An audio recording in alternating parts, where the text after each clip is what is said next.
இந்த ஆண்டிலே உங்கள் எல்லைகளை கர்த்தர் விஸ்தாரமாக்க போகிறார், பெரிதாக்க போகிறார். ஹல்லேலூயா, ஹல்லேலூயா.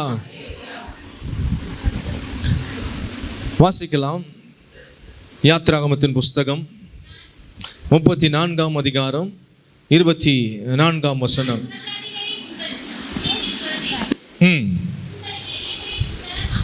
உங்கள் எல்லைகளை விஸ்தாரமாக்குவேன். போதும், உங்கள் எல்லைகளை விஸ்தாரமாக்குவேன். கர்த்தர் இந்த வாக்குத்தத்தத்தை கொடுக்கும் பொழுது ஒவ்வொரு வருடமும் கர்த்தர் வாக்குத்தத்தத்தை முன்கூட்டியே கொடுத்து விடுவார்.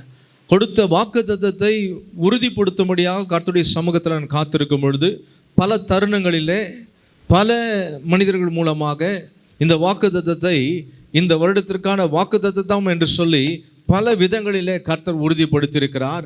அப்படியே இந்த 2025ஆம் ஆண்டிற்கான வாக்குத்தத்தத்தையும் கர்த்தர் அவ்விதமாக பல விதங்களிலே சென்ற ஆண்டிலேயே கர்த்தர் அதை உறுதிப்படுத்தினார். அதற்காக கர்த்தரை நான் ஸ்தோத்திரிக்கிறேன். ஆகவே நான் விசுவாசிக்கிறேன், இங்கே அமர்ந்திருக்கிற ஒவ்வொருவருக்கும் உங்கள் தனிப்பட்ட வாழ்க்கையிலும் உங்கள் குடும்ப வாழ்க்கையிலும் இந்த வாக்குத்தத்தம் 100க்கு 100 இந்த ஆண்டு நிறைவேறும். ஹல்லேலூயா. சென்ற ஆண்டின் வாக்குத்தத்தம் எப்படியாக எல்லாருடைய வாழ்க்கையிலும் நிறைவேறினதோ அப்படியே இந்த ஆண்டின் வாக்குத்தத்தமும் இந்த ஆண்டின் துவக்கத்தில் இருந்த இந்த வாக்குத்தத்தத்தை விசுவாசித்து ஏற்றுக்கொள்கிற உங்கள் ஒவ்வொருத்தருடைய வாழ்க்கையிலும் அது நிச்சயம் நிறைவேறும். ஹல்லேலூயா. ஒரு நீண்ட செய்தியாக அல்ல, ஒரு சுருக்கமான செய்தியாக உங்கள் மத்தியிலே நான் இதை பகிர்ந்து கொள்ள விரும்புகிறேன். இந்த செய்தியில் இருக்கிற தொடர்ச்சிகள், இந்த செய்தியில் இருக்கிற வெவ்வேறு காரியங்களை நாம் வருகிற நாட்களிலே நாம் தியானிக்க போகிறோம். இன்றைக்கு முதலாவது நாம் பார்க்கும் பொழுது மீண்டும் அந்த வசனத்தை நாம் நிறுத்தி நிதானமாக அந்த 3 வார்த்தைகளை மாத்திரம் நாம் பார்க்கும் பொழுது, உங்கள் எல்லைகளை விஸ்தாரமாக்குவேன். இங்க பார்க்கும் பொழுது நம் ஒவ்வொருத்தருடைய வாழ்க்கையிலுமே ஒரு எல்லைகள் உண்டு. ஒவ்வொருத்தருடைய வாழ்க்கையிலும் ஒரு பவுண்டரிஸ் இருக்குது. எல்லைகள் என்று சொல்லும் பொழுது அது ஒரு லிமிட்டேஷன்ஸ், அது ஒரு வரையறுக்கப்பட்ட ஒரு காரியம். அதை தாண்டி செல்ல முடியாது. அதுதான் பவுண்டரி. இந்தியாவுக்கு ஒரு எல்லை இருக்குது என்று சொன்னால் எல்லா பக்கத்திலும் இந்திய தேசத்திற்கு ஒரு எல்லை இருக்கிறது. அது வரைக்கும் தான் அந்த நாட்டிற்கு சொந்தம், அது வரைக்கும் தான் அந்த நாட்டில் இருக்கிற ஜனங்களுக்கும் சொந்தமாக இருக்கும். அந்த எல்லையை தாண்டி போகும் பொழுது அது மற்றவர்களுடைய இடமாக இருக்கும், அல்லது இந்த நாட்டினுடைய சுதந்திரமாக அந்த இடம் இருக்காது. அப்படி என்று சொன்னால் ஒரு பவுண்டரி, பார்டர் என்று சொல்லும்பொழுது, எல்லை என்று சொல்லும்பொழுது அது ஒரு லிமிட்டேஷன்ஸ், ஒரு வரையறுக்கப்பட்ட ஒரு குறிப்பிட்ட ஒரு சூழ்நிலை அது காண்பிக்கிறது. அதற்கு மேலே போக முடியாத ஒரு சூழ்நிலை. பாருங்க, எல்லா மனிதர்களுக்குமே ஒரு லிமிட்டேஷன்ஸ் இருக்கும், ரெஸ்ட்ரிக்ஷன்ஸ் இருக்கும். வாழ்க்கையில் பார்த்தீங்கன்னா சிலர் ஒவ்வொருத்தருடைய வாழ்க்கையிலுமே இதுக்கு மேலே என் வாழ்க்கையில் நான் பெருக முடியாது, இதற்கு மேலே என் வருமானம் நான் சம்பாதிக்க முடியாது, இதுக்கு மேலே என்னால் படிக்க முடியாது, இதுக்கு மேலே ஒரு நல்ல வேலை எனக்கு கிடைக்காது. ஏன் என்று சொன்னால் என்னுடைய படிப்பு எவ்வளவுதான், என்னுடைய வேலை எனக்கு இவ்வளவுதான், இதுக்கு மேலே எனக்கு கிடைக்காது, என்னுடைய வருமானம் இவ்வளவுதான், ஏனென்றால் எனக்கு கொடுக்கப்பட்டிருக்கிற வேலை இவ்வளவுதான் சொல்லி பல காரியங்களிலே நீங்கள் நிலைத்து கொண்டிருப்பீர்கள். எல்லா மனிதர்களுக்கும் அப்படிப்பட்ட எண்ணங்கள் உண்டு. இவ்வளவுதான் என்று சொல்லி நினைக்கக்கூடிய ஒரு காரியம் உண்டு. ஊழியமானாலும் சரி, சந்தோஷமானாலும் சரி, எல்லாருமே நினைப்பாங்க, எனக்கு கொடுக்கப்பட்டது இவ்வளவுதான், இதுக்கு மேலே நான் ஆசைப்படக்கூடாது, இதுக்கு மேலே நான் எதிர்பார்க்கக்கூடாது, எனக்குன்னு இருக்கிறது இவ்வளவுதான் அப்படின்ற எண்ணத்துக்கு பேர் தான் லிமிட்டேஷன்ஸ், அப்படின்ற எண்ணத்துக்கு பேர் தான் ரெஸ்ட்ரிக்ஷன். அது மாத்திரமல்ல, இந்த லிமிட், இந்த எல்லை என்பது நம்மால் நிர்ணயிக்கப்படுகிறது. நாமே இந்த எல்லையை, நம்முடைய வாழ்க்கையின் எல்லையை நாமே நிர்ணயித்துக் கொள்ளுவோம். இவ்வளவுதான் எனக்கு, இதுதான் எனக்கு கொடுக்கப்பட்டிருக்கிறது, இதுக்கு மேலே எதிர்பார்க்க கூடாது என்று சொல்லி நாமே நம்முடைய மனநிலையை அப்படி பக்குவப்படுத்தி வைத்து விடுவோம். சில நேரங்களில் நம்முடைய எதிரிகள் நம்முடைய எல்லையை குறித்து வைப்பார்கள். நம்முடைய எதிரிகளினாலே நம்முடைய வாழ்க்கையில் அடுத்த உயர்வுக்கு, அடுத்த கட்டத்திற்கு நாம் போக முடியாது. வேலை செய்கிற இடத்துல இருக்கலாம், தொழில் செய்கிற இடத்துல இருக்கலாம், நம்மை வளர விட மாட்டாங்க, நம்மை பெருகிறதுக்கு விட மாட்டாங்க. நம்மை தட்டி கீழே வைப்பதற்கும், இருக்கிற சூழ்நிலையில் அப்படியே இருப்பதற்காக நம்மை பிடிக்காதவர்கள், நமக்கான சத்துருக்கள் நம்முடைய எல்லையை அவர்கள் நிர்ணயிப்பார்கள். அது மாத்திரமல்ல, சில குடும்பமே அவர்களுடைய எல்லையை அவர்களே நிர்ணயிப்பார்கள். மாத்திரமல்ல, சத்ருவும் பிசாசும் நம்முடைய எல்லையை நிர்ணயிக்கிறான். மாத்திரமல்ல, தேவனும் நம்முடைய எல்லையை நிர்ணயிக்கிறவராக இருக்கிறார். ஹல்லேலூயா. இப்போ நம்முடைய பார்த்தீங்கன்னா, ஒரு மனுஷனுடைய வாழ்க்கையில அவனுடைய எல்லை, வாழ்க்கையின் எல்லை பல சூழ்நிலைகளாலே, பல பேர்களினாலே அது நிர்ணயிக்கப்படுகிறது. இந்த எல்லை என்ன பண்ணும் என்று சொன்னால், நம்மை ஒரு கட்டத்தில் அது தடுத்து நிறுத்தும். The limits stops you. இந்த எல்லை என்பது எவ்வளவுதான், இதுக்கு மேலே நீ போக முடியாது என்று சொல்லி உங்களை ஒரு இடத்துல நிறுத்துறதுக்கு தான் இந்த எல்லை என்று குறிக்கப்படுகிறது. இந்த எல்லை எதை கொண்டு வரும் என்று சொன்னால், முடிவை கொண்டு வரும். இதற்கு மேலே நீங்கள் போக முடியாது. Limit or border brings the end. இவ்வளவுதான் அப்படின்னு சொல்லி ஒரு முடிவை கொண்டு வருகிறதா இருக்கிறது. இப்படிப்பட்ட ஒரு மனநிலை எதை யோசிக்க தோன்றும் என்று சொன்னால், இவ்வளவுதான், இவ்வளவுதான் அப்படின்ற ஒரு முடிவை குறித்து யோசிக்கக்கூடிய ஒரு மனநிலை கொண்டு வந்துடும். சில நேரத்தில் நம்ம சரீரத்தில் இருக்கிற பலவீனங்கள், வியாதிகள் தொடர்ந்து நம்மை தாக்கும் பொழுது நம்ம நினைப்போம், என்னதான் மருந்து சாப்பிட்டாலும் சரியாகலை, இவ்வளவுதான், நமக்கு இப்படி தான் நம்ம இருக்கணும் போல அப்படின்ற ஒரு மனநிலை நமக்குள்ளாக நிர்ணயிக்கப்படுகிறது. அல்லது சில நேரங்களில் நாம் நம்முடைய எல்லைகளில் திருப்தி அடைந்துருவோம். இது போதும், இந்த வேலை போதும், இந்த ஊழியம் போதும், இவ்வளோ ஊழியம் செஞ்சாச்சு, இது போதும், இதுக்கு மேலே வேணாம், இந்த வேலை கிடைச்சது இது போதும், இந்த குடும்பம் கிடைச்சது இது போதும்னு சொல்லி நாமே அந்த எல்லையை நாமே ஒரு திருப்தியாக எடுத்துக்கொள்ளுவோம். ஆனால் பிலிப்பியரின் புஸ்தகத்தில் பவுல் சொல்றதை பார்க்கும் பொழுது, பிலிப்பியர் 3ஆம் அதிகாரம் 12ஆம் வசனத்தை வாசிப்போம். நான் அடைந்தாயிற்று அல்லது முற்றும் தேறினவனானேன் என்று எண்ணாமல், கிறிஸ்து இயேசுவினால் நான் எதற்காக பிடிக்கப்பட்டேனோ அதை நான் பிடித்து கொள்ளும்படி ஆசையாய் தொடர்கிறேன். பவுல் சொல்றாரு. அவர் மிகப்பெரிய ஒரு அப்போஸ்தலன், பல இடங்களுக்கு டிராவல் பண்றவர், பல சபைகளை ஸ்தாபித்தவர், பல ஊழியர்களை உருவாக்கினவர், பல மூப்பர்களை சபையில் ஏற்படுத்தினவர், பல அப்போஸ்தலர்களை உருவாக்கி இருக்கிறவர், பல காரியங்களை செய்திருக்கிறவர். ஆனால் அவர் சொல்ற காரியம் பார்த்தீங்களா, என்ன சொல்றாரு? நான் அடைந்தாயிற்று அல்லது முற்றிலும் தேறினவனானேன் என்று எண்ணாமல். அவங்க அவ்வளவு ஊழியங்களை செய்திருந்தாலும், அவ்வளவு திருச்சபைகளை ஸ்தாபித்திருந்தாலும், அவ்வளவு பெரிய காரியங்களை செய்திருந்தாலும் அவர் அதில் திருப்தி அடையவில்லை. ஹல்லேலூயா. அவருக்கு அதில் ஒரு சாட்டிஸ்ஃபேக்ஷன் இல்லை. அதனால் அவர் என்ன சொல்றாரு?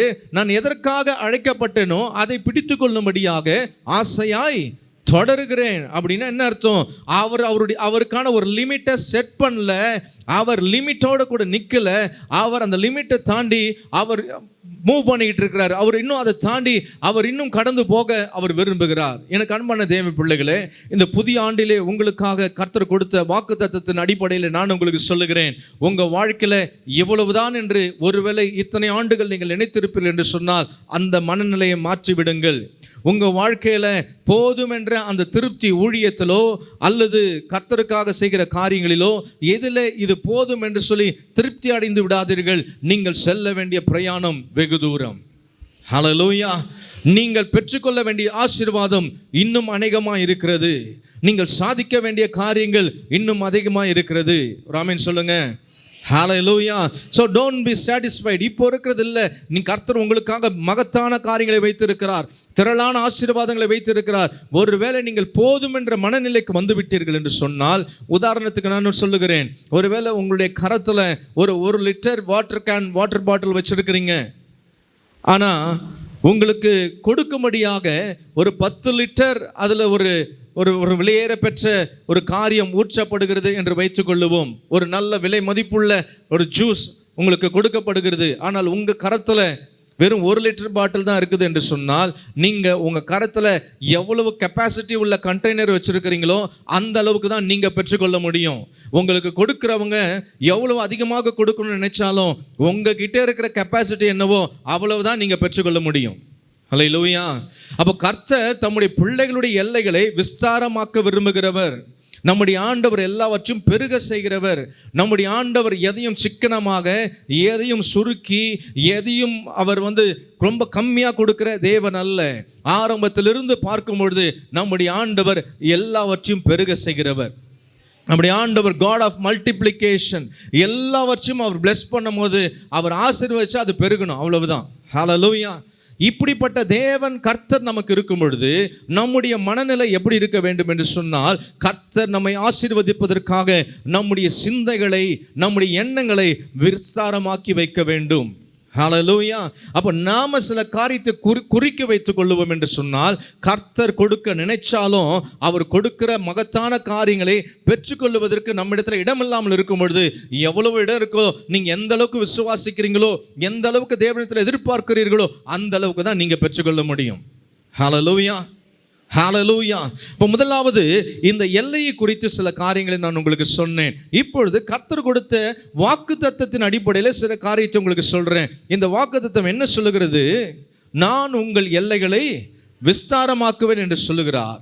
இங்க அந்த வாக்குத்தத்தத்தை நன்றாக படிக்கும் பொழுது, நான் எல்லைகளை விஸ்தாரமாக்குவேன் என்று ஆண்டவர் சொல்லல, நான் உங்கள் எல்லைகளை விஸ்தாரமாக்குவேன்.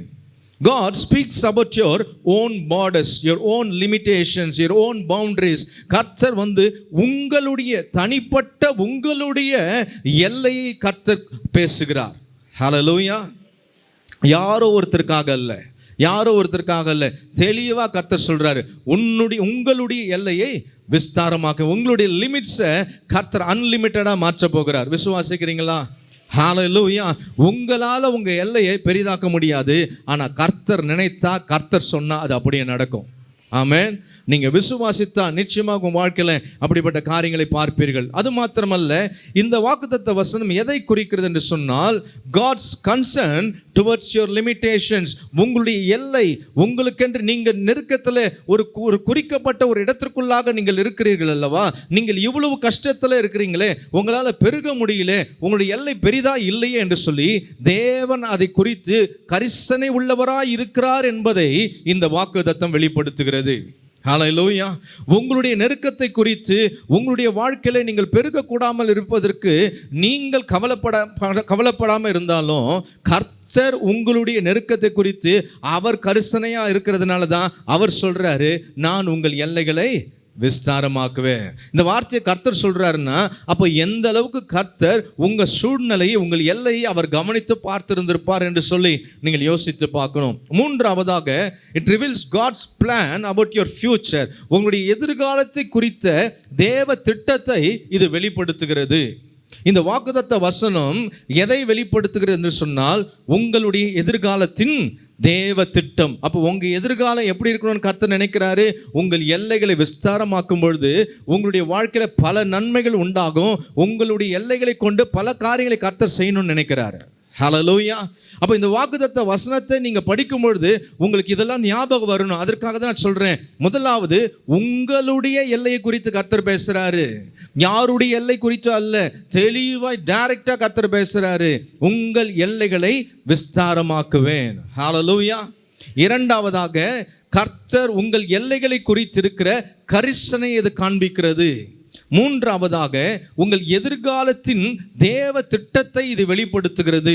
நான்காவதாக, it shows God's generosity on you.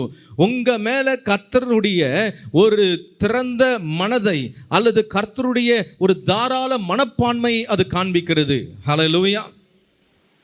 எல்லைகளை விஸ்தாரமாக்குவேன் சொன்னா இடத்தை பெரிதாக்குவேன் அர்த்தம். உங்க வாழ்க்கையை பெரிதாக்குவேன் கர்த்தர் சொல்றாரு. உங்க வருமானங்களை பெரிதாக்குவேன் கர்த்தர் சொல்றாரு. இதை எதை காண்பிக்கிறது? கர்த்தருடைய தாராள மனப்பான்மை. உங்களை தாராளமாய் ஆசீர்வதிக்க வேண்டும் என்று சொல்லி கர்த்தர் விரும்புகிறார். ஹல்லேலூயா. உங்க பக்கத்துல உங்க பார்த்து சொல்லுங்க, கர்த்தர் உங்களை இந்த ஆண்டில தாராளமாக ஏராளமாக ஆசீர்வதிப்பார். ஹல்லேலூயா. அடுத்ததாக பார்க்கும் பொழுது இந்த வாக்குத்தத்தம் எதை காண்பிக்கிறது என்று சொன்னால், it shows God's faithfulness towards his promise. கர்த்தர் தம்முடைய வாக்குத்தத்தத்தின் மேல எந்த அளவுக்கு உண்மை உள்ளவராய் இருக்கிறார் என்பதை அது காண்பிக்கிறது. ஏனென்று சொன்னால், ஆரம்பத்திலே பார்க்கும் பொழுது நம்முடைய முற்பிதாக்களுக்கு தேவன் வாக்கு பண்ணினதே, இந்த பவுண்டரியை நான் பெருசாக்குவேன், இந்த இடம் முழுவதையும், இந்த பூமி முழுவதையும் உனக்கு தருவன் தான் கர்த்தர் அவளோடு கூட பேசுறார். ஹல்லேலூயா. 5 காரியங்களை சொல்றேன், 5 காரியத்தை மறந்துடாதீங்க. இந்த 5 காரியம் எதற்காக இந்த வாக்குத்தத்தம் உங்களுக்கு கொடுக்கப்படுகிறது என்று சொன்னால், உங்கள் எல்லையை விஸ்தாரமாக்கும்படியாக. சொல்லுங்க, என் எல்லையை விஸ்தாரமாக்கும்படியாக கர்த்தர் வாக்கு பண்ணியிருக்கிறார். இரண்டாவதாக, என் எல்லையை குறித்த கரிசனை அவருக்கு இருக்கிறது என்பதை இந்த வாக்குத்தத்தம் வெளிப்படுத்துகிறது. ஹல்லேலூயா. மூன்றாவதாக, என் எதிர்காலத்தின் தேவ திட்டத்தை இந்த வாக்குத்தத்தம் வெளிப்படுத்துகிறது. நான்காவதாக, என் எல்லையின் மேலே என் மேல் உள்ள கர்த்தருடைய தாராள மனப்பான்மை இந்த வாக்குத்தத்தம் வெளிப்படுத்துகிறது. அது மாத்திரமல்ல, அவர் எனக்கு கொடுத்த வாக்குத்தத்தத்தின் மேலே அவர் எவ்வளவு உண்மையா இருக்கிறார் என்பதை இந்த வாக்குத்தத்தம் வெளிப்படுத்துகிறது. ஹல்லேலூயா. 5 காரியம் நீங்க மறக்கவே கூடாது. இந்த வாக்குத்தத்தத்தை பார்க்கும் பொழுது, படிக்கும் பொழுதெல்லாம் உங்களுக்கு இந்த 5 காரியம் உங்களுக்கு ஞாபகத்துக்கு வந்துகிட்டே இருக்கணும். என்னுடைய எல்லைக்காக என்னுடைய எல்லை விஸ்தாரமாக்குவேன்னு சொல்லியிருக்கிறாரு. என்னுடைய எல்லையின் மேலே எனக்கு இருக்கக்கூடிய, என்னை நெருக்கக்கூடிய இந்த எல்லையை மேலே அவர் வைத்திருக்கிற கரிசனை இந்த வாக்குத்தத்தம் காண்பிக்கிறது. என் எதிர்காலத்தின் மேலுள்ள தேவ திட்டத்தை இந்த வாக்குத்தத்தம் எனக்கு காண்பிக்கிறது. கர்த்தருடைய தாராள மனப்பான்மை, என் மேல் வைத்திருக்கிற தாராள மனப்பான்மை இந்த வாக்குத்தத்தம் எனக்கு உணர்த்தி கொடுக்கிறது. மாத்திரமல்ல, தேவன் என் மேல் வைத்திருக்கிற, எனக்கு கொடுத்த வாக்குத்தத்தத்தில் இருக்கிற அவருடைய உண்மை இது வெளிப்படுத்துகிறது. ஹல்லேலூயா. சுருக்கமாக ஒரு 3 காரியங்களை, குறிப்புகளை நான் உங்களுக்கு மத்தியில் சொல்ல விரும்புகிறேன். முதலாவதாக, தேவன் யாருடைய எல்லைகளை அவர் விஸ்தாரமாக்கினார், யாருடைய எல்லைகளை கர்த்தர் ஆசீர்வதித்தார். அவர்களுடைய எல்லைகள் ஆசீர்வதிக்கப்படும் பொழுது அவர்கள் எங்கிருந்து எப்படி மாறினார்கள் என்று சொல்லி சில உதாரணங்களை வேதத்திலிருந்து உங்களுக்கு சொல்லுகிறேன். கர்த்தர் அப்படியே இந்த வாக்குத்தத்தம் உங்களுக்கு கொடுக்கப்பட்டிருக்கிறபடினாலே அவருடைய வாழ்க்கை எவ்விதமான ஆசீர்வாதத்திற்குள்ள கடந்து போனதோ அதே ஆசீர்வாதத்திற்குள்ளாக இந்த 2025ஆம் ஆண்டின் இந்த அதிகாலை வேளையில தேவ சமூகத்தில் அமர்ந்து கொண்டிருக்கிற உங்களுடைய வாழ்க்கையிலும் கர்த்தர் அப்படியே செய்வார். ஆமென். ஹல்லேலூயா. வாசிக்கலாமா? ஆதியாகமத்தின் புஸ்தகம் 13ஆம் அதிகாரம் 14ஆம் வசனம். ஆதியாகமம். லோத்து ஆபிரகாமை விட்டு பிரிந்த பின்பு கர்த்தர் ஆபிரகாமை நோக்கி, உன் கண்களை ஏறெடுத்து நீ இருக்கிற இடத்திலிருந்து வடக்கேயும் தெற்கேயும் கிழக்கேயும் மேற்கேயும் நோக்கி பார். நீ பார்க்கிற இந்த பூமி முழுவதையும் நான் உனக்கும் உன் சந்ததிக்கும் என்றைக்கும் இருக்கும்படி கொடுத்து உன் சந்ததியை பூமியின் தூளை போல் பெருக பண்ணுவேன். ஒருவன் பூமியின் தூளை எண்ணக்கூடுமானால் போதும், உன் சந்ததி எண்ணப்படும் என்று சொல்லி என்ன பண்ணணும்னு சொல்றாரு? நீ எழுந்து தேசத்தின் நீளமும் அகலமும் அம்மட்டும் நடந்து திரி, உனக்கு அதை தருவேன் என்றார். ஹல்லேலூயா. முதலாவது நாம் பார்க்கும் பொழுது நம்முடைய முற்பிதாக்களின் முதன்மையான ஆபிரகாமுக்கு கர்த்தர் சொல்லக்கூடிய வார்த்தை, அவர் என்ன சொல்றாரு? கர்த்தர் ஆபிரகாமை நோக்கி, உன் கண்களை ஏறெடுத்து நீ இருக்கிற இடத்திலிருந்து வடக்கையும் தெற்கையும் கிழக்கையும் மேற்கையும் நோக்கி பார். கவனிங்க, கர்த்தர் ஆபிரகாமை ஆசீர்வதிக்கும் பொழுது, கர்த்தர் ஆபிரகாமுடைய எல்லையை விஸ்தாரமாக்க நினைக்கும் பொழுது, கர்த்தர் ஆபிரகாம கிட்ட சொன்ன வார்த்தை, நீ இருக்கிற இடத்துல இருந்து நீ இருக்கிற இடத்தை பாருன்னு சொல்லல. இருக்கிறீங்களா? கவனிக்கிறீங்களா? ஆபிரகாமை கர்த்தர் ஆசீர்வதித்து அவன் எல்லையை பெரிதாக்க ஆண்டவர் திட்டம் கொண்டு வந்த பொழுது ஆபிரகாமை பார்த்து கர்த்தர் சொன்னது, நீ இருக்கிற இடத்தை நோக்கி பாருன்னு சொல்லல, நீ இருக்கிற இடத்திலிருந்து கிழக்கையும் மேற்கேயும் வடக்கேயும் தெற்கையும் நோக்கிப்பார். எல்லா திசைகளையும் நோக்கிப்பார். ஆபிரகாமே, நீ இருக்கிற இடத்தை பார்த்துக்கிட்டு இருக்காத. ஆமென். எத்தனை பேருக்கு புரியுது? எல்லையை கர்த்தர் விஸ்தாரமாக்கணும்னு நினைச்சாருன்னா நீங்க இருக்கிற இடத்த பார்த்துக்கிட்டு இருக்காதீங்க. இருக்கிற இடத்தை விட்டு எவ்வளவு தூரம் நீங்க பெருகணும்னு நினைக்கிறீங்களோ அப்படிப்பட்ட பார்வை உங்களுக்கு இருக்க வேண்டும். எந்த அளவுக்கு நீங்க ஆசீர்வாதத்தை தேவனிடத்திலிருந்து பெறணும்னு நினைக்கிறீங்களோ அந்த அளவுக்கு தூர பார்வை உங்களுக்கு இருக்க வேண்டும். அதனால தான் கர்த்தர் சொல்லும் பொழுது ஆபிரகாமை ஆசீர்வதிக்கணும்ன்ற தேவ திட்டம் எப்படின்னா, அவனுக்கு எல்லாத்தையும் கொடுக்கணும். இது வரைக்கும் கிடைக்காத அளவுக்கு அவன் எல்லை பெருகணுன்றது தான் தேவ திட்டம். அது ஆபிரகாமுடைய வாழ்க்கையில தேவன் நிறைவேற்றணும்னா, ஆபிரகாமுக்கு விசுவாசம் குறைஞ்சிருந்ததுன்னா, ஆபிரகாமுடைய கிரியை குறைவா இருந்ததுன்னா, கர்த்தர் நினைத்தால் அதை செய்ய முடியாது என்பதற்காக தான் கர்த்தர் தன்னுடைய விருப்பத்தை சொல்லிட்டு அவன் செய்யக்கூடிய சில காரியத்தை சொல்றாரு. அவனை பார்த்து சொல்றாரு, நீ கிழக்கையும் மேற்கையும் வடக்கையும் தெற்கையும் நோக்கிப்பார். ஹல்லேலூயா. அதுக்கப்புறம் தான் சொல்றாரு, நீ பார்க்கிற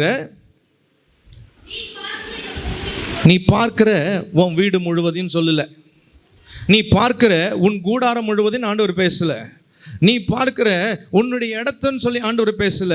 ஃபர்ஸ்ட் ஆண்டவர் எப்படி பார்க்கணும்னு சொல்லி கொடுத்துட்டாரு. எப்படி பார்க்கணும்? கிழக்கே மேற்கே வடக்கே தெற்கே. அப்படின்னா கிழக்கே பார்க்கும் பொழுது எந்த தூரத்துக்கு அவனுடைய பார்வையின் பலன் இருக்கிறதோ அந்த அளவுக்கு கிழக்கிலே அவன் பார்ப்பான். வடக்கிலையும் தெற்கிலும் மேற்கிலையும் அவன் பார்க்கும் பொழுது அவன் பார்வைக்கு எவ்வளவு தூரம் தெரியுதோ அந்த அளவுக்கு அவன் பார்க்க கர்த்தர் சொல்றாரு. ஹல்லேலூயா. டு த மேக்ஸிமம், எவ்வளவு பார்க்க முடியுமோ அவ்வளவு தூரம் பாரு, ஏன்னா அவ்வளவு உனக்கு கொடுக்கணும்னு ஆசைப்படுறேன். ஹல்லேலூயா. இந்த வாக்குத்தத்தத்தை பெற்றிருக்கிற உங்கள் மேலும் கர்த்தர் அந்த விருப்பத்தை தான் இந்த ஆண்டில் வச்சிருக்கிறாரு. நீ எவ்வளவு விரும்புறியோ அதற்கு மேலாக நான் ஆசீர்வதிக்க விரும்புகிறேன் கர்த்தர் சொல்றார். இதுவரைக்கும் ஒருவேளை உங்களுடைய எண்ணங்கள் குறுகின மனப்பான்மையோடு கூட இருந்திருக்கும் என்றால், சிலர் சொல்லுவாங்க, அதெல்லாம் ரொம்ப ஆசைப்படக்கூடாது, அதெல்லாம் ரொம்ப எதிர்பார்க்கக்கூடாது, அப்படியே எந்நேரம் ஜெபம் பண்ணி வெறும் அப்படியே கிழிஞ்ச ட்ரெஸ்ஸு அழுக்கு ட்ரெஸ்ஸு போட்டுட்டு அப்படியே உட்காந்துட்டு பரலோகத்தில் போனால் தான் உனக்கு தங்க வீதி எல்லாம் அங்கே இருக்குது, இங்கே நீ இப்படி தான் இருக்கணும். இல்லை இல்லை இல்லை, தேவன் இவர்களெல்லாம் எங்கே ஆசீர்வதிச்சாரு? பரலோகத்துக்கு கூட்டு போய் ஆசீர்வதிச்சாரு. இந்த பூமியில தான் பிளஸ் பண்ணாரு. ஹல்லேலூயா. கர்த்தருக்கு இப்படி விருப்பமே தம்முடைய பிள்ளைகளை ஆசீர்வதிக்கணும். ஹல்லேலூயா. தம்முடைய பிள்ளைகளை பெருக செய்யணும். ஆமென்.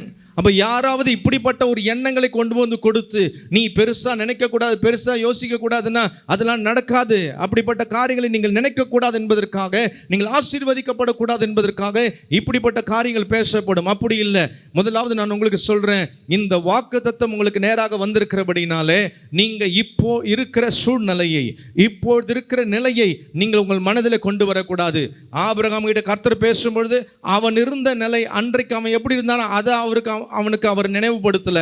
அவனுக்கு சொன்னதெல்லாம் இங்க இருக்கிறத பார்க்காத, இப்போ எப்படி இருக்க யோசிக்காத, தூரத்தில் பார், கிழக்கை நோக்கிப்பார், மேற்கை நோக்கிப்பார், வடக்கை நோக்கிப்பார், தெற்கை நோக்கிப்பார்னு சொல்லிட்டு அவர் சொல்றாரு, நீ பார்க்கிற இந்த பூமி முழுவதும் என்ன சொல்றாரு? நான் உனக்கும் உன் சந்ததிக்கும் என்றைக்கும் இருக்கும்படி கொடுத்து. ஹல்லேலூயா. அப்பா, நீ எதை பார்க்குறியோ அதுதான் உனக்கு கிடைக்கும். உன் விசுவாசம் எவ்வளவு பெருசோ அந்த அளவுக்கு கர்த்தர் உங்களை ஆசீர்வதிப்பாரு. நீங்க தேவனிடத்தில் நியாயமாக எவ்வளவு எதிர்பார்க்குறீங்களோ அவ்வளவு பெற்றுக்கொள்ளுவீங்க. நீங்க இருக்கிற சூழ்நிலை நினைத்து எனக்கு இப்படிதான் இவ்வளவுதான் அப்படின்னு இருந்தா நீங்க அப்படிதான் இருப்பீங்க. ஹல்லேலூயா. அதனால தான் நான் சென்ற வாரம் சொன்னேன், என்னுடைய தரிசனம் பெருசு, பல ஆயிரம் ஜனங்கள் உட்காரக்கூடிய இடத்தை நான் தேட ஆரம்பிச்சிட்டேன். ஹல்லேலூயா. ஹல்லேலூயா. என்னுடைய விசுவாச கண்களில் நான் அப்படி பார்க்குறேன். பல 4 வீலர்ஸ் உள்ள வந்து பார்க்கிங் நிற்கணும், வாட்ச்மேன்ஸ் இருக்கணும், பல உடன் ஊழியர்கள் இருக்கணும். ஹல்லேலூயா. இப்படிப்பட்ட பார்வை, இப்படிப்பட்ட விசுவாசம் இருந்து செயல்படும் பொழுதுதான் கர்த்தர் இறங்கி காரியங்களை வாய்க்க செய்வார். ஹல்லேலூயா. மேய்ப்பனின் தரிசனம் உங்களுடைய தரிசனமாக இருக்கணும். உங்களுக்கு அப்படிப்பட்ட தரிசனம் ஊழியத்தை குறித்து இருக்கணும். ஹல்லேலூயா. இப்போ இங்கே பார்க்கும்பொழுது ஆபிரகாமை பார்த்து இப்படி சொல்றாரு. அதற்கு பிறகு ஆபிரகாமை குறித்து தேவன் சொல்றாரு. ஏசாயாவின் புஸ்தகம் 51ஆம் அதிகாரம் 2ஆம் வசனத்தை வாசிங்க. ஏசாயா 51:2.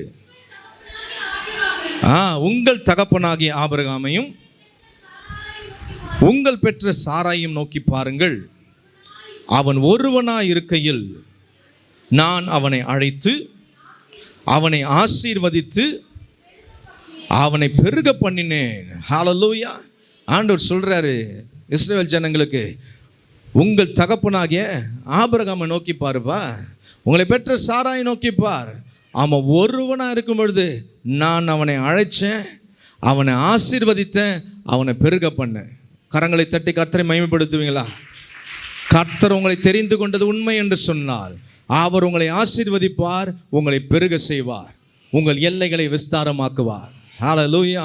இப்போ சொல்கிறார் ஆண்டவர், ஆபிரகாமை நோக்கிப்பார், உன்னுடைய தகப்பன் ஆபிரகாமை நோக்கிப்பார், அவனை ஒருவன் தான், அவனுக்கு யாரும் இல்லை, தனிமையாக இருந்தான், அவனை நான் அழைச்சேன், அவனை ஆசீர்வதித்தேன், அவனை பெருக செய்தேன். முதலாவது குறிப்பு, தனிமையிலிருந்து திரள் கூட்டம். ஹல்லேலூயா. தனிமையிலிருந்து திரள் கூட்டம், இதுதான் முதல் பிளெஸ்ஸிங். இந்த வாக்குத்தத்தத்தை பெற்றிருக்கிற நீங்கள், ஒருவேளை நீங்கள் தனி மனிதனாய் உங்கள் குடும்பத்தில் கஷ்டப்பட்டுக்கிட்டு இருக்கலாம், இல்லை உங்களுக்கு குடும்பமே இல்லாமல் நீங்கள் தனி மனிதனாக இருக்கலாம். ஒரு தனிமையின் சூழ்நிலை நீங்கள் உணர்ந்து கொண்டிருக்கலாம். அதனால் நீங்கள் நினைக்கலாம், என்னுடைய வாழ்க்கை எவ்வளவு தான், என்னுடைய வாழ்க்கையின் வட்டம் எவ்வளவு தான், எனக்கு பெரிய எதிர்காலம் கிடையாது, எனக்கு பெரிய ஆசீர்வாதங்கள் கிடையாது, நான் இப்படி தான் இருக்க போகிறேன், என்னுடைய எதிர்காலம் இப்படி தான் இருக்க போகுது என்று சொல்லி நீங்களா ஒரு மைண்ட் செட்டில், நீங்களா ஒரு மனநிலையில் இருப்பீர்கள் என்று சொன்னால், உங்களுக்கு உதாரணமாக கர்த்தர் ஆபிரகாமை நோக்கி பார்க்க சொல்றாரு. ஹல்லேலூயா, ஹல்லேலூயா. அப்பா, நீ ஆபிரகாமை நோக்கி பார்க்கும் பொழுது உனக்கு என்ன ஞாபகம் வரணும்? கிழக்கை நோக்கிப்பார், மேற்கை நோக்கிப்பார், வடக்கை நோக்கிப்பார், தெற்கை நோக்கிப்பார்.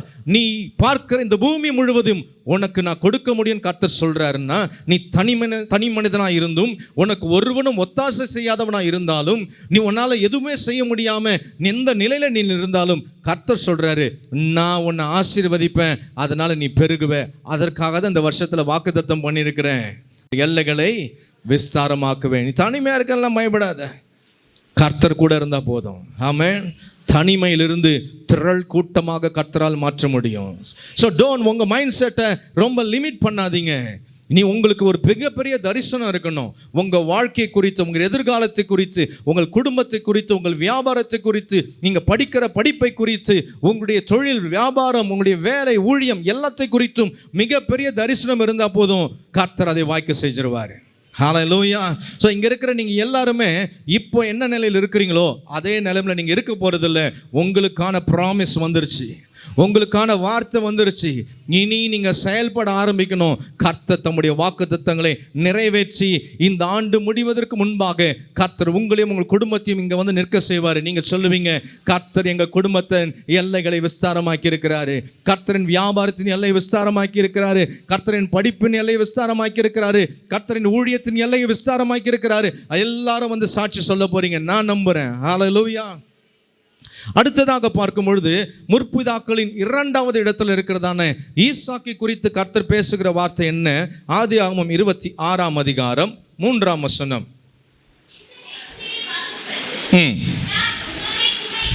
இந்த தேசத்துல நீ வாசம் பண்ணு, நான் உன்னோட கூட இருந்து உன்னை ஆசீர்வதிப்பேன், நான் உனக்கும் உன் சந்ததிக்கும் இந்த தேசங்கள் யாவையும் தந்து உன் தகப்பனாகிய ஆபிரகாமுக்கு நான் இட்ட ஆணையை நிறைவேற்றுவேன். பாருங்க, ஆபிரகாமுடைய மகன் ஈசாக்கு தனியாக இருக்கும்போது ஆண்டவர் வந்துட்டார். ஆபிரகாம் இல்லை நீ கவலைப்படாத, உன் தகப்பன் இல்லை நீ கவலைப்படாத, உன்னுடைய தகப்பனுக்கு நான் வாக்கு கொடுத்தேன், ஆனால் அவர் இல்லை நீ கவலைப்பட வேணாம், உன் தகப்பனுடைய தேவன் நான் உனக்கும் தேவனாக இருக்கிறேன்னு கர்த்தர் சொல்றாரு. ஹல்லேலூயா. உங்களுடைய முன்னோர்களுக்கு கர்த்தர் தெய்வமாக இருந்திருப்பார் என்று சொன்னால் உங்களுக்கும் அவர் தேவனாக இருப்பார். உங்கள் தகப்பன் தாய்க்கு என்ன வாக்குத்தத்தத்தை கர்த்தர் கொடுத்தாரோ அதை உங்கள் வாழ்க்கையிலும் கர்த்தர் நிறைவேற்றுவார். இப்போ ஈசாக்கு தனிமையில் இருக்கிறாரு, அங்கே மிகப்பெரிய பஞ்சம், என்ன பண்ணுறதுன்னு தெரியல, வேற ஒரு பிளான் அவருக்குள்ளே ஓடுது, எகிப்துக்கு போகலாமன்னு. உடனே ஆண்டவர் வந்துட்டாரு, நீ இந்த தேசத்தில் வாசம் பண்ணு, நான் உன்னை பிளெஸ் பண்ணுறேன். என்ன நடந்தது தெரியுமா? வாசிங்க 26ஆம் அதிகாரம் 21ஆம் வசனம். வேறொரு துறவை வெட்டினார்கள்,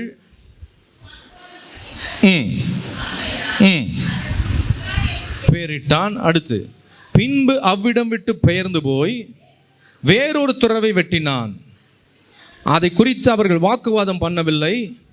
அப்பொழுது அவன், நாம் தேசத்தில் பலுகும்படிக்கு இப்பொழுது கர்த்தர் நமக்கு இடம் உண்டாக்கினார் என்று சொல்லி அதற்கு ரெகபோத் என்று பெயரிட்டான். ஹல்லேலூயா. இந்த ஆண்டு உங்கள் ஒவ்வொருத்தருடைய வாழ்க்கையிலும் ரெகபோத் துவங்கி விட்டது. ஹல்லேலூயா. கர்த்தர் நமக்கு இடம் உண்டாக்கினார், நாம் பலுகும்படிக்கு கர்த்தர் நமக்கு இடம் உண்டாக்கினார். ஹல்லேலூயா. கர்த்தர் ஈசாக்குக்கான இடத்தை அவர் பெரிதாக்கி கொடுத்தார், அவன் பெருகும்படியாக. ஹல்லேலூயா. இங்கே அமர்ந்திருக்கிற ஒவ்வொருத்தருடைய வாழ்க்கையிலும் பக்கத்தில் இருக்க பார்த்து சொல்லுங்க, உங்கள் வாழ்க்கையில் ரெகபோத் ஆரம்பித்து விட்டதுன்னு சொல்லுங்க, நீங்கள் பலுகி பெருகுவீங்கன்னு சொல்லுங்க, கர்த்தர் உங்களுக்கு இடம் உண்டாக்கினார்னு சொல்லுங்க. ஹல்லேலூயா. இப்போ இருக்கிற இடம் ரொம்ப நெருக்கமாக இருக்குதா? கர்த்தர் வாக்குத்தத்தம் பண்ணியிருக்கிறாரு, புதிய இடங்களை வாங்குவீங்க, புதிய வீடுகளை கட்டுவீங்க. ஹல்லேலூயா. நீங்கள் வியாபாரம் பண்ணுறதுக்கு இடம் நெருக்கமாக இருக்குதா? அதுக்குன்னே பெரிய இடத்த கர்த்தர் கொடுப்பாரு. ஆமென். ஹல்லேலூயா. சின்ன வீட்டில் இருக்கிறீங்களா? கர்த்தர் உங்களுக்கு பெரிய இடத்த கொடுப்பாரு. விசுவாசிக்கிறீங்களா? ஆமென். ஹல்லேலூயா.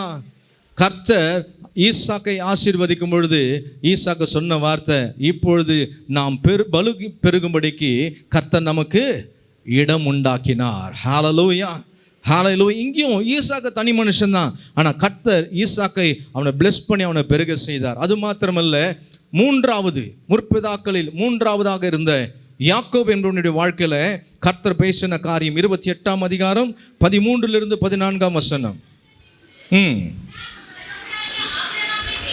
நான் உன் தகப்பனாகிய ஆபிரகாமின் தேவனும் ஈசாக்கின் தேவனுமாகிய கர்த்தர், நீ படுத்திருக்கிற பூமியை உனக்கும் உன் சந்ததிக்கும் தருவேன்.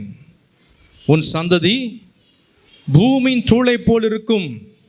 நீ மேற்கேயும் கிழக்கேயும் வடக்கேயும் தெற்கேயும் பரம்புவாய். பார்த்தீங்களா, இந்த வாக்குத்தத்தம் எங்கே வந்துச்சு முதல்ல? Very good. யாருக்கு சொன்னார் ஆண்டவர்? ஆபிரகாமை பார்த்து சொன்னார், ஆபிரகாமே, நீ கிழக்கு மேற்கு வடக்கு தெற்கு நோக்கி பாரு, நீ பார்க்கிற இடம் முழுவதும் உனக்கும் உன் சந்ததிக்கும் தருவேன். இப்போ ஆபிரகாம் காலம் முடிஞ்சது, ஈசாக்கு வந்தாரு. ஈசாக்கு வந்தோடனே ஆண்டவர் ஈசாக்கு கிட்ட போனார், நான் உன் ஆபிரகாமின் உன் தகப்பனாகி ஆபிரகாமின் தேவன் சொல்லி நீ இங்க வாசம் பண்ண, நான் அவனை பிளஸ் பண்றேன்னு சொன்னாரு. கர்த்தர் அவனுக்கு ரெகோபோத்தை உண்டாக்கி அவனை ஆசீர்வதித்தார். அடுத்ததாக யாக்கோபு தனி மனிதனாய் அவன் தன்னுடைய வீட்டிலிருந்து அவன் மாமன் வீட்டுக்கு போகும்பொழுது நடுவழியில கர்த்தர் அவனோடு கூட பேசுறாரு.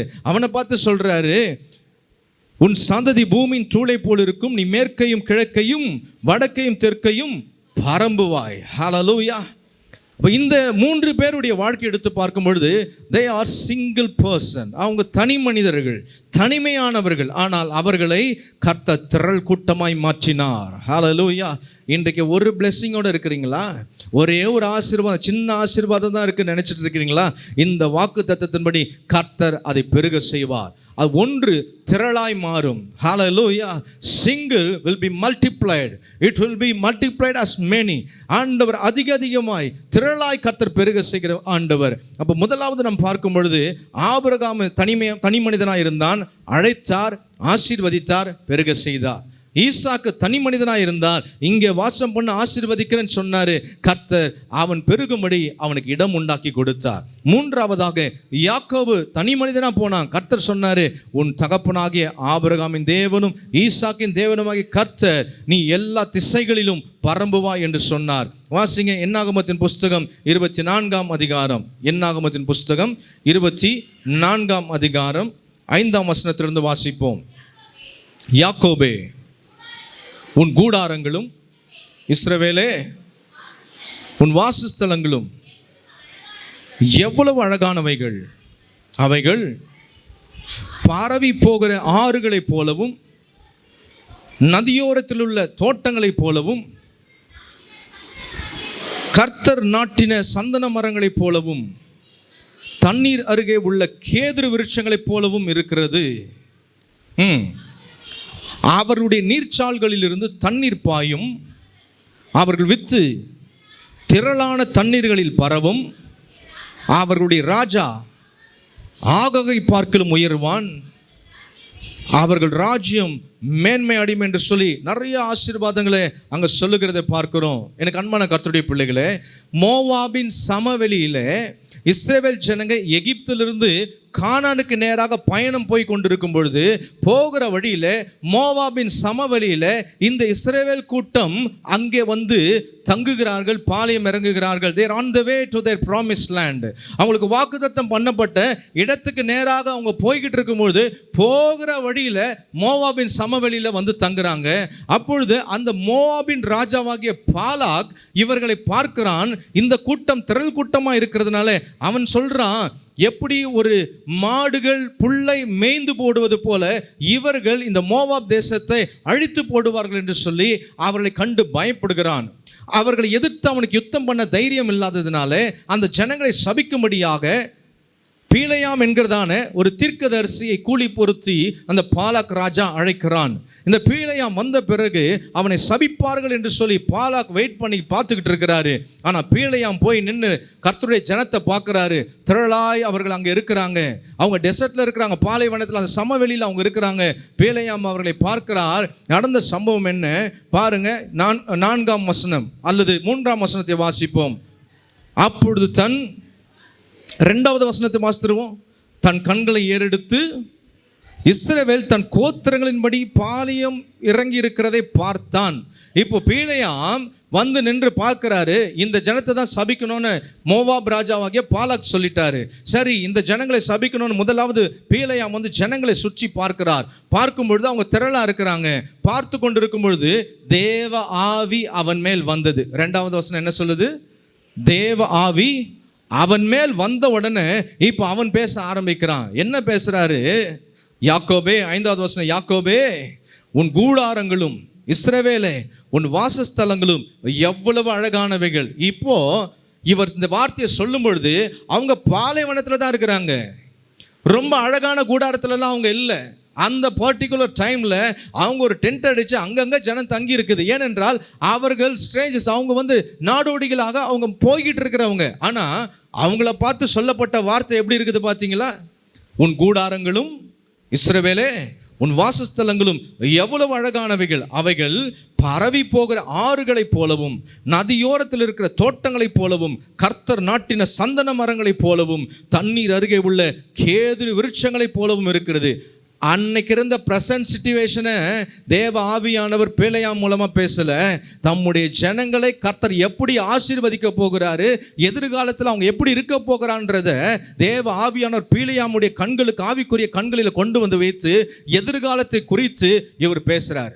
ஹல்லேலூயா, ஹல்லேலூயா. ஆனால் அன்றைக்கு அவங்க இருந்தது வாக்குத்தத்தம் பண்ணப்பட்ட இடத்துல இல்லை. அவங்க பிரயாணிகளாக இருந்தாங்க. அங்கே அவங்க பாலைவனத்தில் சமவெளியில் இருக்கிறாங்க.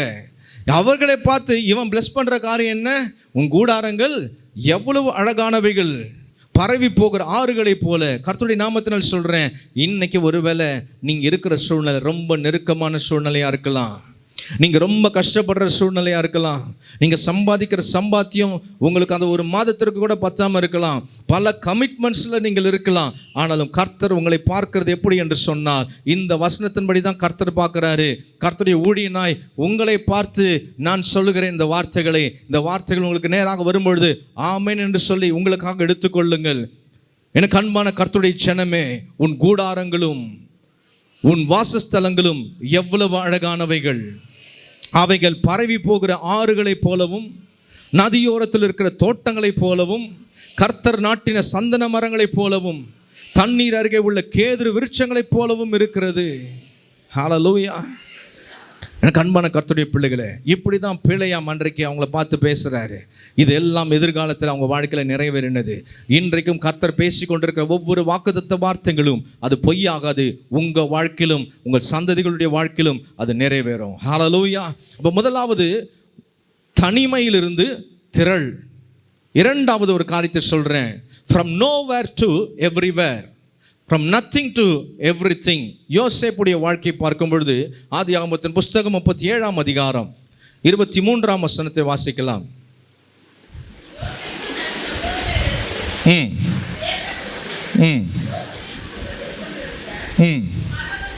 யோசேப்பு உடுத்தி கொண்டிருந்த பல வர்ண அங்கியை அவர்கள் கழற்றி அவனை எடுத்து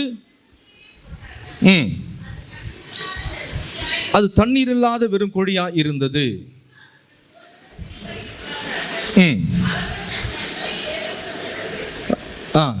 28ஆம் வசனத்துக்கு வந்துருங்க. 28ஆம் வசனம், அந்த வர்த்தகரான மீதியானியர் கடந்து போகிற போது அவர்கள் யோசேப்பை அந்த குழியிலிருந்து தூக்கி எடுத்து அவனை இஸ்மவேலர் கையிலே 20 வெள்ளிக்காசுக்கு விற்று போட்டார்கள். அவர்கள் யோசேப்பை எகிப்துக்கு கொண்டு போனார்கள். 36ஆம் வசனத்தை பார்க்கும்பொழுது அந்த மீதியானியர் யோசேப்பை எகிப்திலே பார்வோனின் பிரதானியும் தலையாரிகளுக்கு அதிபதியுமாயிருந்த போத்திபார் என்பவனிடத்தில் விற்றார்கள்.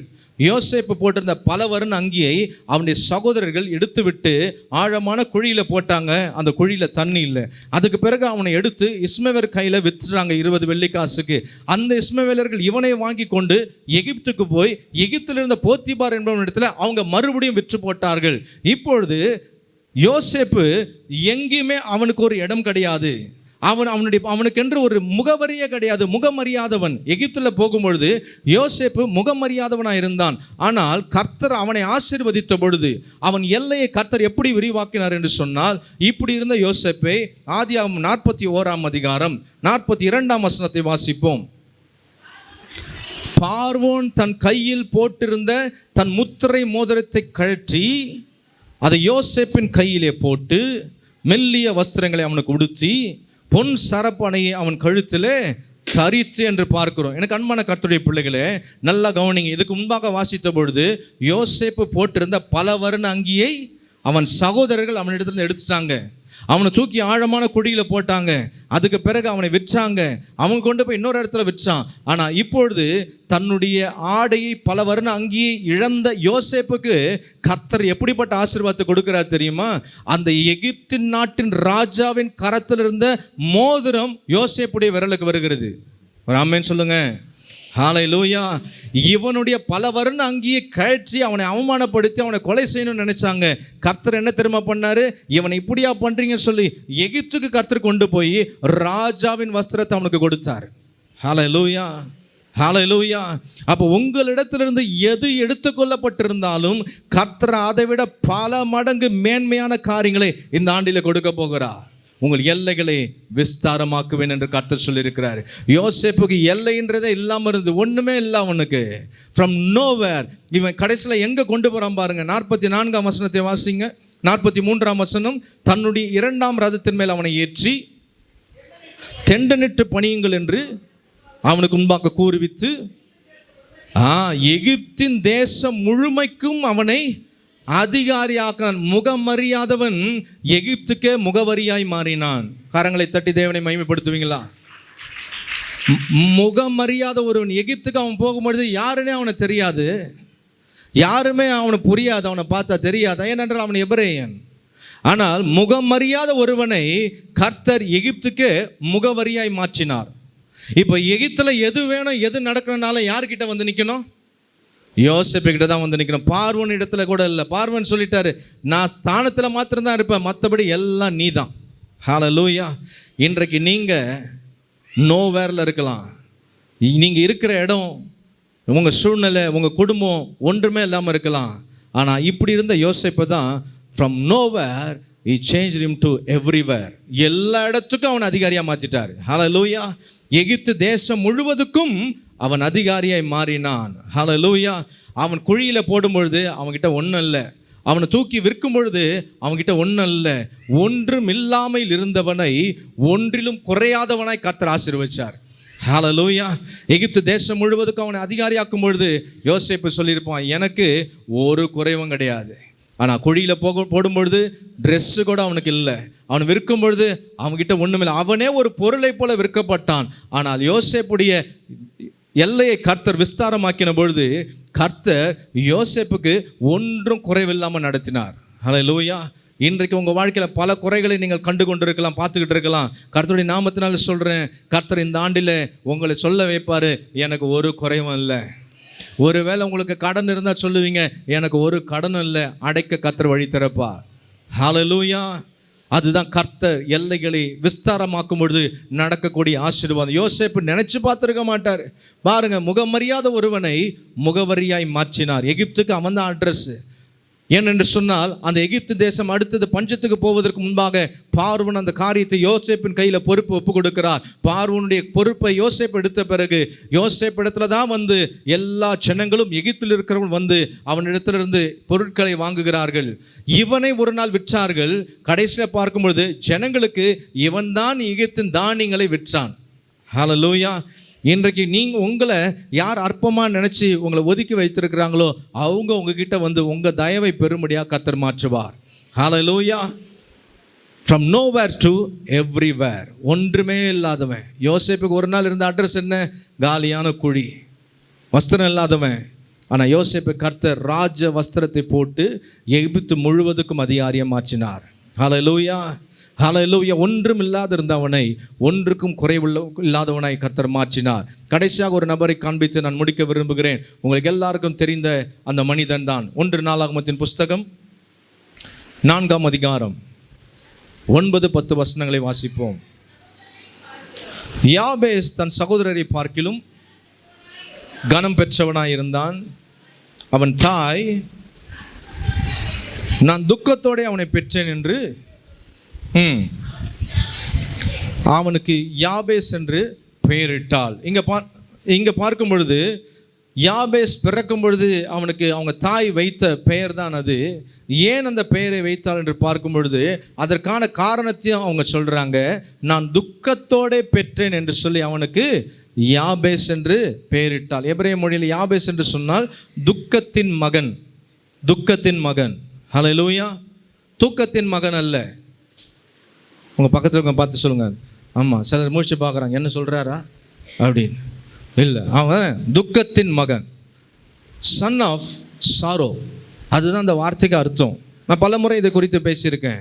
இப்போ இவனுக்கு இந்த பேர் வைத்த பிறகு, அவனுக்கு நினைவு தெரிந்து அவனுக்கு ஞானம் வந்த பிறகு, அவன் வாழும்பொழுது அவனை மற்றவர்கள் கூப்பிடும் பொழுது அவனுடைய உள்ளம் எவ்வளோ உடைந்திருக்குன்னு பாருங்க. நமக்கு யாபேஸ்ன்னு சொன்னால் அதனுடைய அர்த்தம் தெரியாது.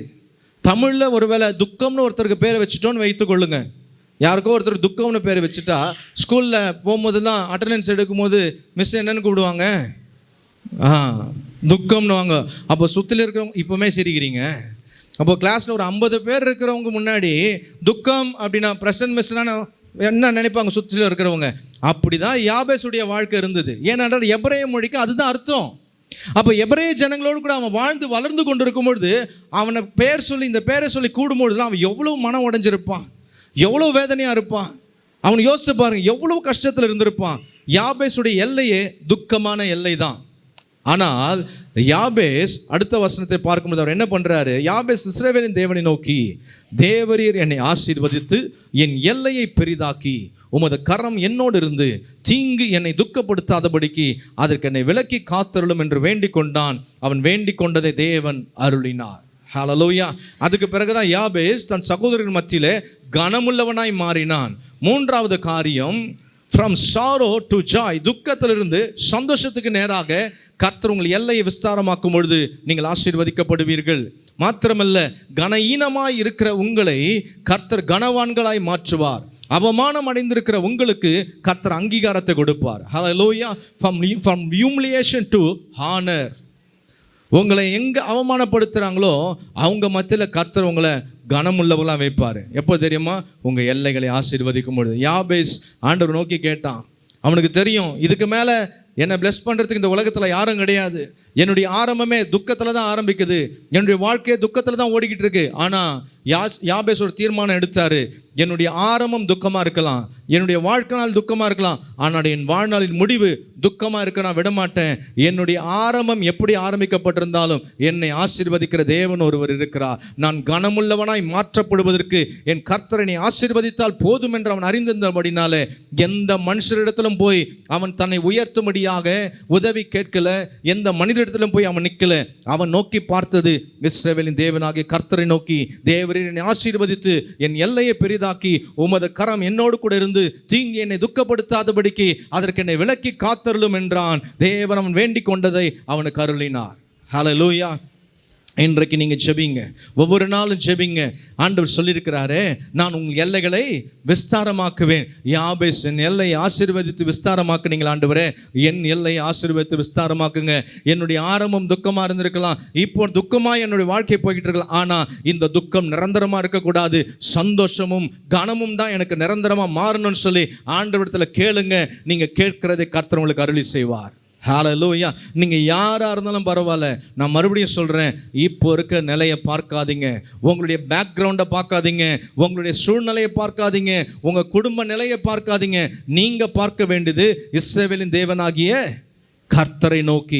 யாபேஸ் இங்கே பார்த்துக்கிட்டு இருந்தாருன்னா வாழ்நாள் அப்படியே முடிஞ்சிருக்கும். இவன் இப்படி சொல்கிறான், அவன் அப்படி சொல்கிறான், அவன் இப்படி பண்ணுறான்னு சொல்லி நம்ம மற்றவங்க நம்மளை கிரிட்டிசைஸ் பண்ணுறதையே நம்ம பெருசாக எடுத்து பேசிக்கிட்டு இருந்தால் நம்முடைய பவுண்டரி ஆசீர்வதிக்கப்படாது. கர்த்தரை ஆசீர்வதிக்க முடியாது. மற்றவங்க என்ன வேணாலும் சொல்லட்டும், மற்றவங்க நம்ம எவ்வளோ வேணாலும் அவமானப்படுத்தட்டும், திருப்பி எதுவும் பேச வேண்டியதில்லை. நீங்கள் பேச வேண்டியது கர்த்தரிடத்துல தான். ஹல்லேலூயா. அப்படி இருந்த யாபேசை தான் கர்த்தர் அவன் சகோதரர்கள் மத்தியில் எப்படி மாற்றினார்? கனமுள்ளவனாய் மாற்றினார். From sorrow to Joy. இன்றைக்கு கர்த்தர் உங்க எல்லையை விஸ்தாரமாக்குறதுனால இனி உங்களுக்கு துக்கம் இல்லை, உங்களுக்கு சந்தோஷத்தை கர்த்தர் கொடுக்கிறார். ஹல்லேலூயா. எங்க அவமானப்பட்டீங்களோ அங்கேயே கர்த்தர் உங்களுக்கு ஒரு நல்ல அங்கீகாரத்தை வைத்திருக்கிறார். எங்க கனஈனப்படுத்தப்பட்டீங்களோ அங்கேயே கர்த்தர் உங்களை கனமுள்ளவர்களாய் மாற்ற வல்லவராய் இருக்கிறார். ஹல்லேலூயா. இப்போ எங்கெங்க உங்கள் எல்லைகளை விஸ்தாரம் ஆக்கும் பொழுது கர்த்தர் உங்களை புதிய இடங்களுக்கு கொண்டு போவார். இந்த ஆண்டில் நீங்கள் நியூ பிளேசஸ்க்கு போவீங்க, புதிய இடத்துக்கு நீங்கள் ட்ராவல் பண்ணுவீங்க. கர்த்தர் உங்களை கொண்டு போவார். புதிய மக்களை நீங்கள் சந்திப்பீர்கள், புதிய தொழில்களை, புதிய வியாபாரங்களை நீங்கள் ஆரம்பிப்பீர்கள். உங்களுக்கான புதிய உங்களுடைய வாழ்க்கையின் துவக்கம் இருக்க போகிறது. உங்களுடைய வேலையில் கர்த்தர் மிகப்பெரிய விஸ்தாரத்தை கொடுக்க போகிறார். உங்களுடைய படிப்பில் கர்த்தர் விஸ்தாரத்தை கொடுக்க போகிறார். உங்கள் குடும்பத்தில் கர்த்தர் விஸ்தாரத்தை கொடுக்க போகிறார். உங்க ஊழியத்தில் கர்த்தர் விஸ்தாரத்தை கொடுக்க போகிறார். உங்களுடைய சுகத்தில், உங்களுடைய பொருளாதாரத்தில் கர்த்தர் ஒரு மிகப்பெரிய விஸ்தாரத்தை வைத்திருக்கிறார். ஹல்லேலூயா, ஹல்லேலூயா. 3 காரியத்தை பார்த்தோம். தனிமையிலிருந்து திரள் கூட்டம், from nowhere to everywhere, nothing to everything. முகமரியாதை இருந்தவனை கர்த்தர் முகவரியாய் மாற்றினார். ஹல்லேலூயா. ஒன்றும் இல்லாதிருந்தவனை ஒன்றிலும் குறைவுள்ளவனாய் இல்லாதபடிக்கு கர்த்தர் மாற்றினார். 3வது துக்கத்திலிருந்து சந்தோஷம், அவமானத்திலிருந்து அங்கீகாரம். ஹல்லேலூயா. கர்த்தர் உங்களை எல்லைகளை விஸ்தாரமாக்கும் பொழுது இப்படிப்பட்ட ஆசீர்வாதங்கள் இந்த வருஷம் சொல்ல மாட்டேன், இந்த நிமிஷத்திலிருந்து உங்களுக்கு துவங்கி இருக்குது. ஹல்லேலூயா. எப்போ அந்த வார்த்தை உங்களுக்கு நேராய் வந்ததோ, எப்போ கர்த்தருடைய வாக்குத்தத்தம் உங்களுக்கு நேராக கொடுக்கப்பட்டதோ, நீங்கள் பிடித்து கொள்ளுங்கள். கர்த்தர் உங்களுடைய எல்லைகளை அவர் எக்ஸ்பேண்ட் பண்ணுறாரு. இந்த ஆண்டு விரிவாக்கத்தின் ஆண்டு. இயற்கைக்கு அப்பாற்பட்ட விதத்தில் தேவனே உங்களுடைய எல்லா காரியங்களும் விரிவாக்குவார். எதை பெற்றிருக்கிறீர்களோ அது விரிவாகும். கர்த்தர் அதை பெருக செய்வார். பெருக்கத்தின் தேவனாய் இந்த ஆண்டில் உங்கள் கூட இருப்பார். ஹல்லேலூயா. கர்த்தர் எப்படி உங்கள் எல்லைகளை விரிவாக்குவார்? அதற்கு நாம் என்ன செய்யணும்? இப்படிப்பட்ட காரியங்களை எல்லாம் திகில் அடைஞ்ச மாதிரி பார்க்குறீங்க.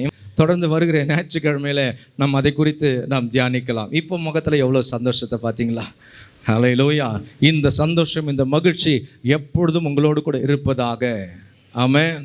ஹல்லேலூயா.